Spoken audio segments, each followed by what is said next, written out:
or has anyone in the audience invested in Africa before?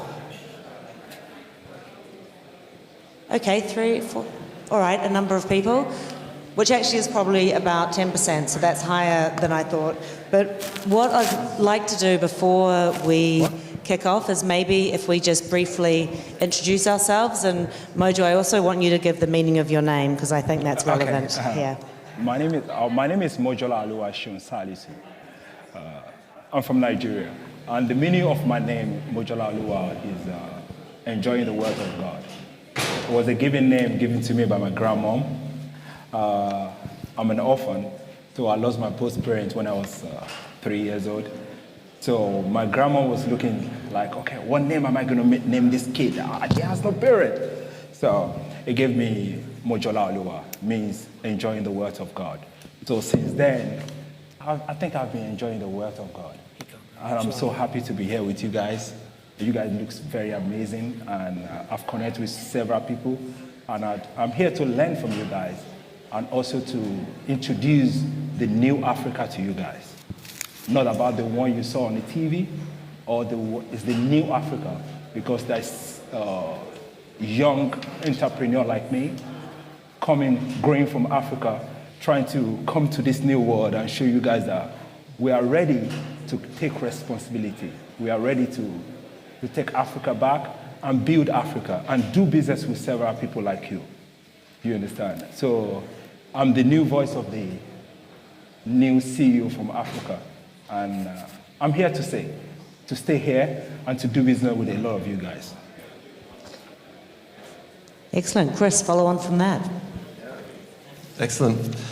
Chris Scanlan for Corporate Development at Pyypl. We are a fintech, payments-based fintech, solving the problem of the unbanked and underserved in Africa and the Middle East. So, yeah, grateful to be here to share our perspectives in that arena, in blockchain, and learn from my panelists. It's a pleasure to meet you, my pleasure. Hi, everyone. My name is John Kamara. John is a simple name. I guess there's nothing to explain. I'm the chairman for the Africa Blockchain Center in Nairobi, and the founder for one of the largest venture studios on the continent, Adanian Labs.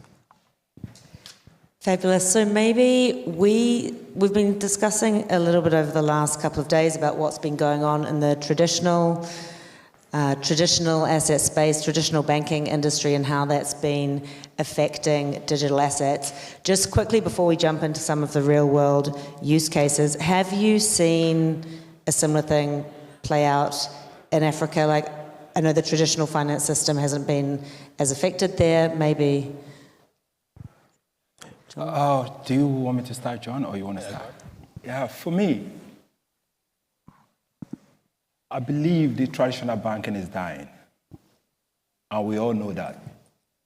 The reason why I said that is that we have been using the same system forever.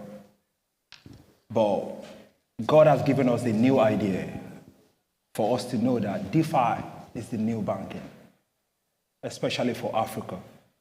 Because I will say it this way, our disadvantages is now become our advantage.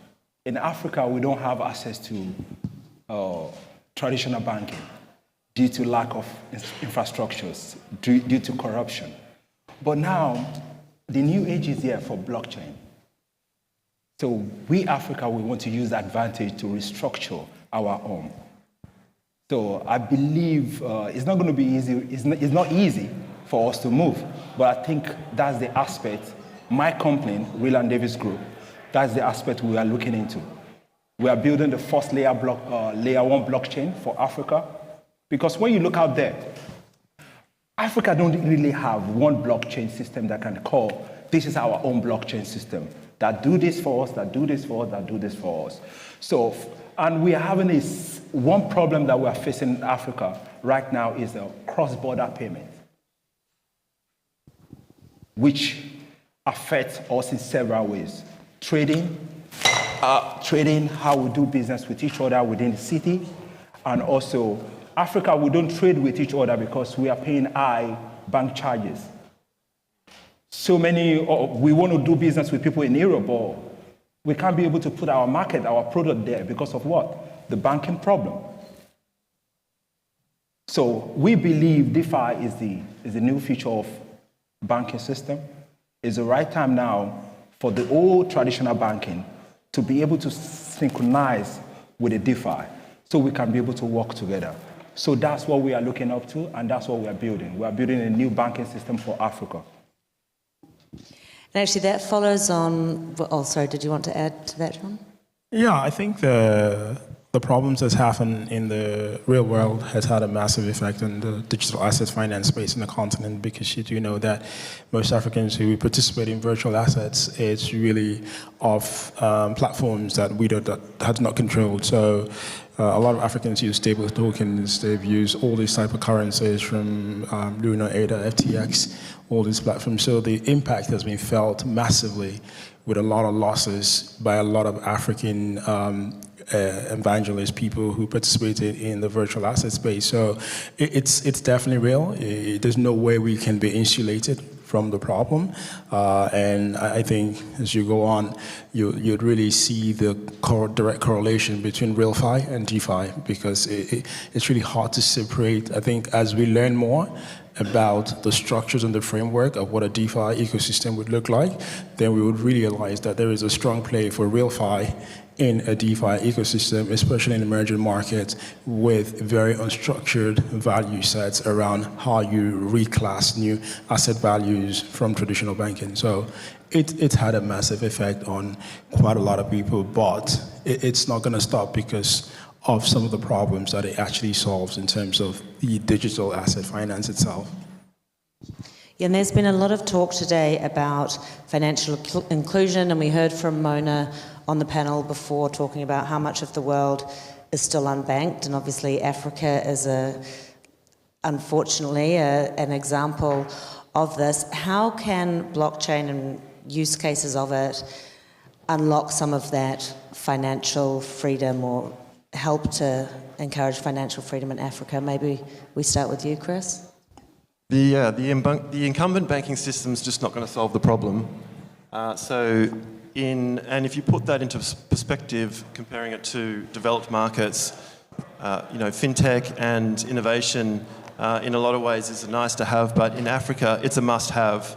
So in order for people to prosper there, they need access to e-commerce, they need access to affordable cross-border payments, and also be able to preserve their wealth. So three main things come to mind from our ecosystem, the perspective of Pyypl. You were talking about cross-border payments on the blockchain, yeah. And many of the previous panels have talked about the innovation there, which is the notification and the settlement happening in real time, reducing the transaction costs and also the counterparty risk. And all these elements mean that we can deliver transactions into Africa at a much more affordable rate. And what does that mean? So, for example, in many of these countries, and Egypt as an example, you have 30 billion of monies coming in through remittance from sponsors abroad, and that is about 18 times what government-to-government aid is. So if you think about the transaction costs globally are about sort of 8 to 10% on average on remittances, and if you can innovate through the blockchain system, which I've just mentioned, and bring those transaction costs right down, then that is a massive impact that can be made. And others we can talk about is protecting against depreciating local currencies, lack of access to currency markets, moving your wealth from the local currency onto crypto wallets, into USDT, the next best thing, which is a proxy for the dollar. I could keep going, but these things, if you think about it, you're going to sit on the local currency the next day, it's going to be devaluing. This is not a nice to have, this is a must have. So it's great that the innovation is going to the people who really need it. Yeah. Let me add a little bit to what you said. Most people don't still get it that blockchain 90% of people, like when you discuss with normal people, do you understand, that speak layman English, do you understand? So that's the people I represent, people that want to understand what is this blockchain. Because in Africa, 90% of African people don't understand what is blockchain entirely. 5% will tell you blockchain is cryptocurrency. 3% think it's not real. 2%, they are trying to decide, can I invest my money in this or not? Do you understand? And so blockchain is going to solve a lot of issues in Africa, especially when we want to redevelop the economy of Africa. You can use a blockchain to solve the issue when it comes to voting rights. Okay? So how we vote, who we vote for, we can use blockchain in that aspect. And also in the supply chain system in Africa, because it's so disorganized when you want to trade in Africa, we can use blockchain also to solve that problem. Not only in the financial aspect, but in our day-to-day life, because blockchain is here to stay. We are going to be using, so many apps are being developed on the blockchain system entirely. Do you understand? So what I believe is, for Africa as a whole, we need to adopt the use of blockchain totally. That's what I want to add to what you said. Just if I may add, I think the financial inclusion, obviously, we don't know in emerging markets, Asia, China, India, Indonesia, we've seen the flow of, what you call non-traditional type of fintech companies, and obviously with cryptocurrency and all these things. But the one interesting thing is about the governance framework around this type of asset classes and this way that you move these monies around. Because if you think about it, at the end of the day, yes, you use USDT, but who governs USDT? Well, what is the governance framework of my jurisdiction against a USDT jurisdiction if something happens to my money? So it's very, I do believe the asset class of digital assets is important to Africa. It will help bridge a lot of gap, but there is also a fundamental problem in terms of who governs, who manages, how do you regulate?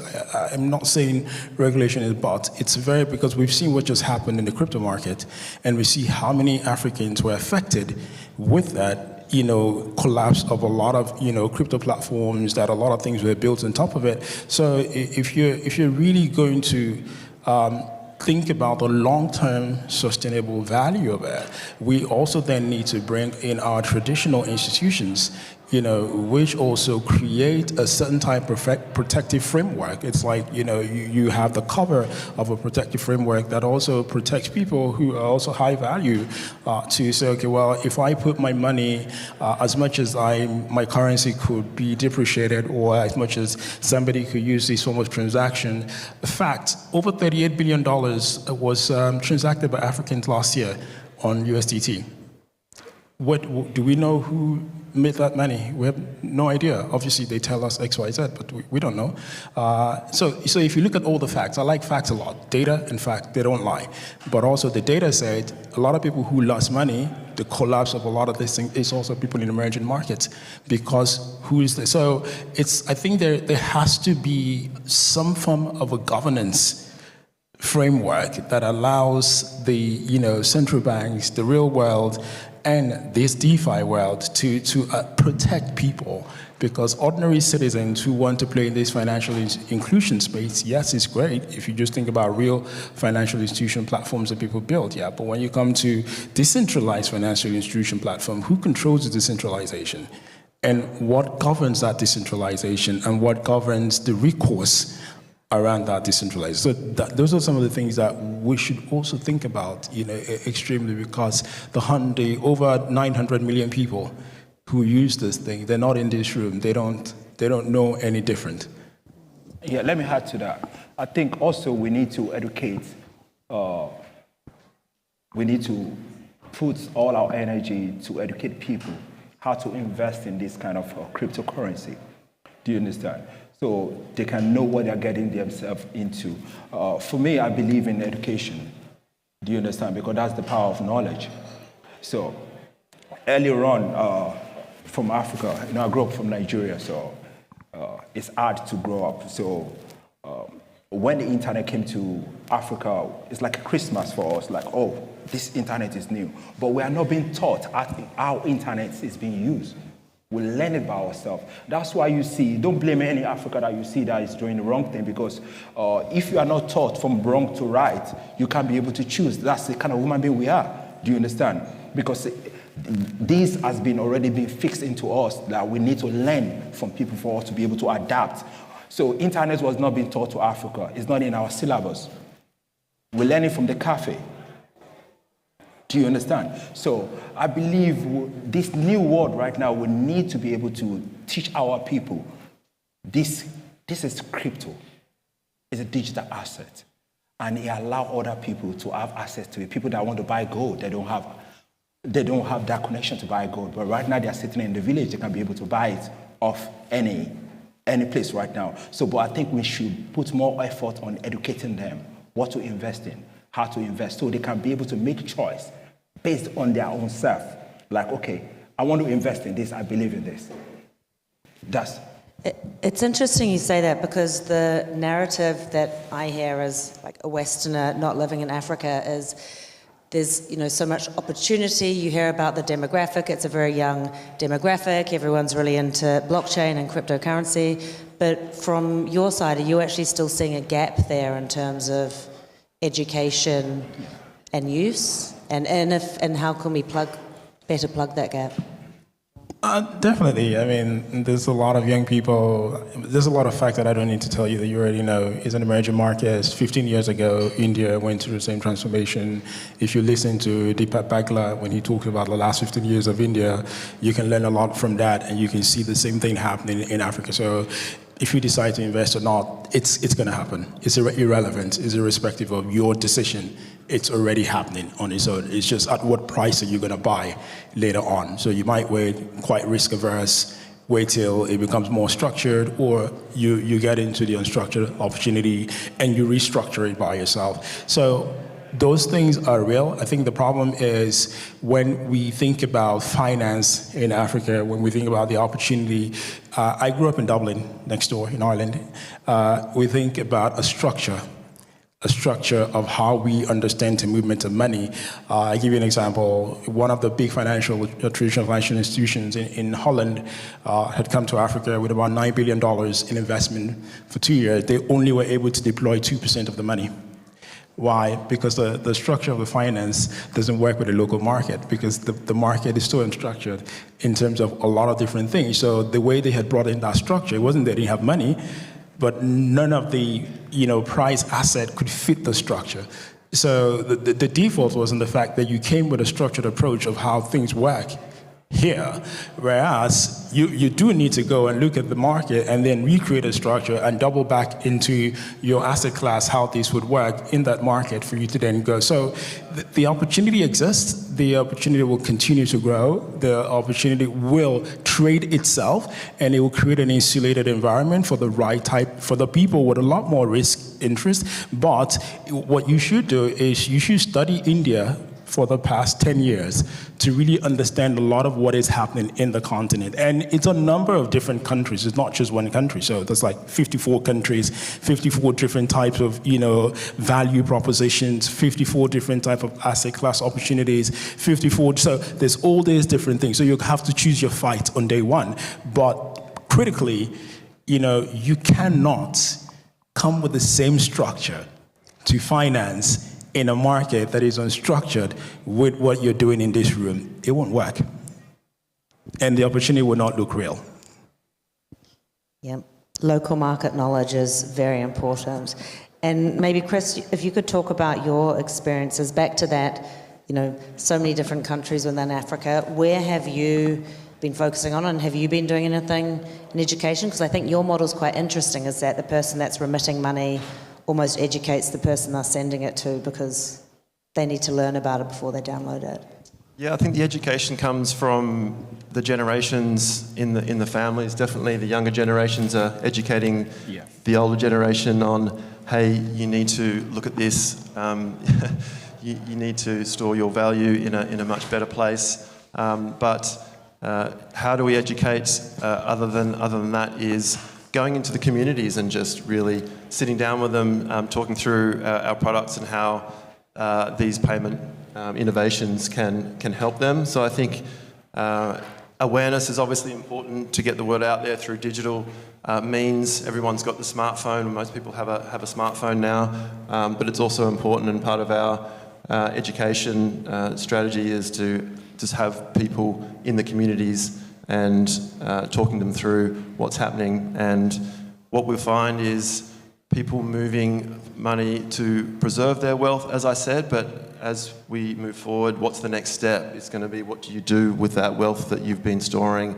and bringing in tokenized, real assets that people can invest in, as well as maybe digital assets as well. So your point is blockchain can help across the spectrum, not just financial technology, but within financial technology, not just payments, and but maybe bringing in options to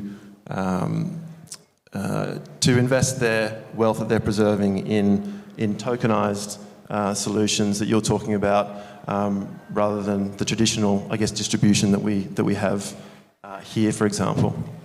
Yeah, for me, I will add a little point to what you said.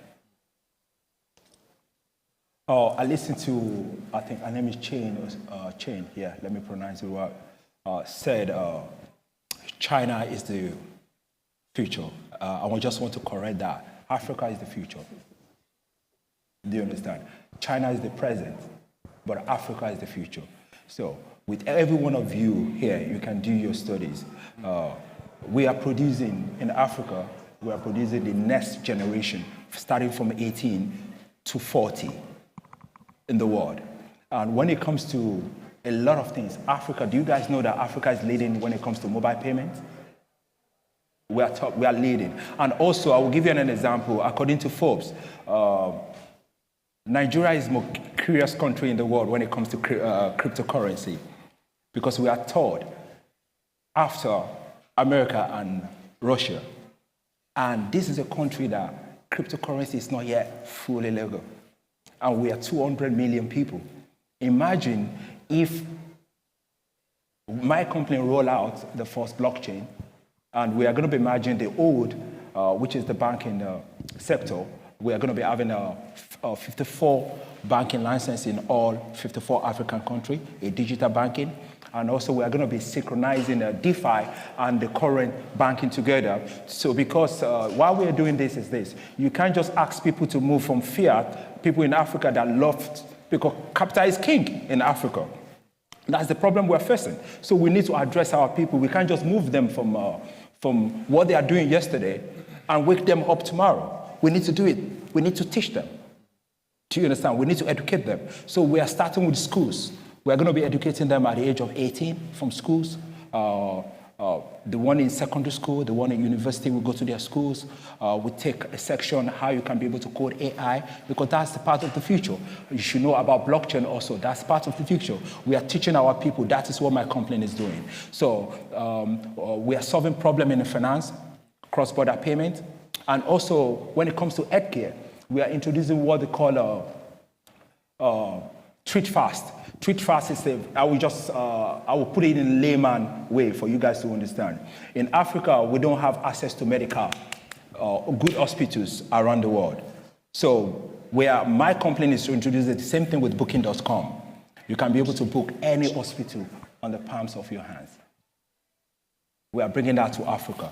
So that's why I say we are ready, Africa. We are ready to take on the world when it comes to fintech. So if you are looking for the unicorn to invest in, I think one is standing in front of you today. And to follow on from that is the bridge between the existing way of paying in cash or in mobile money to the fiat world, and then from there to cryptocurrency is what we do. So integrated with mobile money, and mobile money is great for local payments, but it doesn't solve the problem of e-commerce. So moving on to a wallet from mobile money that has access to a virtual card, which in many countries is not readily available. And from there also having a bridge into the cryptocurrency world that we've talked about before. So I think that's as you say, a key element to and also we are inclusion. trying. We're sorry to cut you short. So we are trying to. What we are doing with Transfer is this: we are building an ecosystem backed by blockchain. So we are building a new digital banking called New Banking. We are backing it up with a blockchain system. So the moment when you open in a regular world that we live now, when you open a bank account, what did they give you? Your name, your account, and your IBAN number, right? That's what they give as a welcome package. But in the new future banking, this is what it's going to be: your wallet. Your name, your wallet. Do you understand? Your NFT, which stands for your image. That's the future banking. That's what we are introducing to the market for people to, because they need to understand. People need to move from using account number and IBAN number to creation of wallets. And also to make that more secure, we are going to be the first company to introduce a blockchain on a mobile phone. Because one thing in Africa we don't have is this. We don't know who control our data. So right now we want to control our data. That is one thing we are fighting for. Do you understand? We are 1.2 billion people in the world. So Africa should control their own data. So on our blockchain, we are giving access to every entrepreneur to own your own data, because that's the world we are going to. That is the new. We can't hide behind anything. The future is here. You need to own your stuff. You need to have freedom of spending. How do you spend your currency? How did I do transaction from Mr. A to Mr. B? I need to control that. Do you understand? We can see the centralization is falling apart, unless if you don't want to say the truth. We are out of time, and my full-time job today has been to sit down there and stare at people when they're over time. So we will be wrapping up, but I just wanted to say thank you so much for a very engaging discussing. My first actual venture capital investment I ever made was in Africa, so I'm a big believer in the continent. Thank you very much. And please thank our panel for Africa, real-world use cases of blockchain.